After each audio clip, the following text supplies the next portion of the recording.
धर्मगढ़ गांव में एक संत आए थे। वह एक प्रसिद्ध संत थे जिनका नाम स्वामी भव्य आनंद था। उनका रहन सहन सरल और उनकी सोच गहरी थी। वे प्रायः गरीबों और जरूरतमंदों के बीच समय बिताते और उन्हें सच्चे धर्म का पाठ पढ़ाते। उनके बारे में कई चमत्कारी बातें गांव भर में फैली हुई थी, लेकिन उनकी सबसे बड़ी विशेषता यह थी कि वे हमेशा गरीब और असहाय की मदद करते थे, न कि अमीरों की।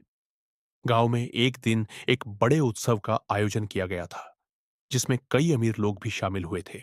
उत्सव के दौरान संत स्वामी भव्यानंद को भी एक बड़े मंच पर बुलाया गया। एक विशेष सभा आयोजित की गई थी, जहां स्वामी भव्यानंद को उपहार दिए जाने थे। गांव के प्रमुख लोग और अमीर व्यापारी अपनी बड़ी बड़ी थैलियों में महंगे गहने, सोने की अंगूठियां और आभूषण लेकर आए थे। वे संत से आशीर्वाद प्राप्त करने के लिए बहुत ही उत्सुक थे, लेकिन स्वामी भव्यानंद का ध्यान इन महंगे उपहारों पर नहीं था। वे गांव में एक अन्य गरीब बुढ़िया को देख रहे थे, जो कुछ दूरी पर खड़ी थी। उसकी आंखों में चिंता और असहायता की झलक थी। स्वामी भव्यानंद ने उसकी ओर देखा और अपने चेले से कहा, जाओ, उस बुढ़िया के पास जाओ और देखो वो क्या लेकर आई है। बुढ़िया का नाम ममता था।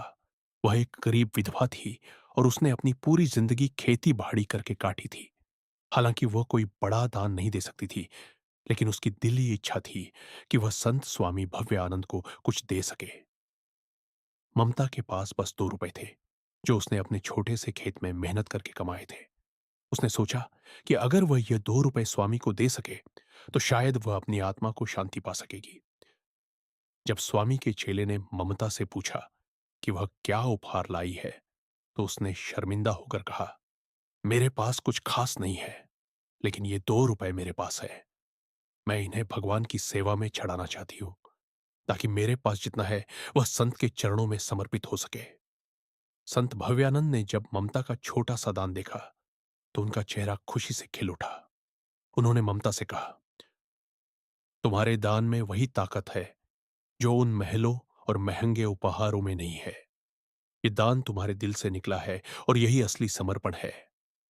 उत्सव के बाद संत भव्यानंद ने सबको एक स्थान पर बुलाया और एक शिक्षा दी।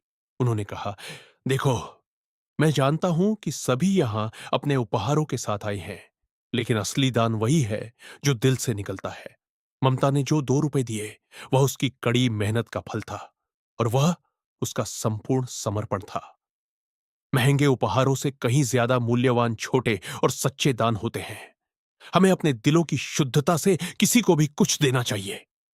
संत ने आगे कहा, कभी कभी हम यह सोचते हैं कि अमीरों के उपहार हमें ज्यादा सम्मान दिलाएंगे, लेकिन जो दान सबसे मूल्यवान है वह है जो खुद को बिना किसी दिखावे के दिया जाता है।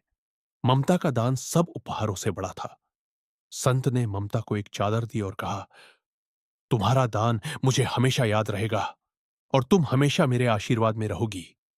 धन कभी हमारे दिल की सच्चाई नहीं बदल सकता, लेकिन हमारे अच्छे कर्मों और सच्चे दान से भगवान हमें अपने आशीर्वाद से नवाजते हैं। ममता की आंखों में आंसू थे, लेकिन वह संत के आशीर्वाद से अभिभूत थी। उसे समझ में आ गया था कि असली मूल्य किसी वस्तु की कीमत नहीं, बल्कि उसका उद्देश्य और दिल से किया गया समर्पण है। यह कहानी हमें यह सिखाती है कि असली दान वही है जो दिल से किया जाता है। कोई भी व्यक्ति, चाहे वह अमीर हो या गरीब, अगर वह सच्चे दिल से किसी को कुछ देता है, तो वह दान सबसे अधिक मूल्यवान होता है। संत ने ममता के छोटे से दान को महत्व दिया, क्योंकि उसमें सच्चाई और सादगी थी, जो किसी बड़े उपहार में नहीं होती। हमारे जीवन में भी यह महत्वपूर्ण है कि हम दान और समर्पण के प्रति अपनी सोच को सही दिशा में रखें। कभी भी यह ना सोचे कि हमारे पास जो कुछ है वह किसी दूसरे से कम है, क्योंकि जब भी हम दिल से कुछ देते हैं, तो उसका असली मूल्य अनमोल होता है।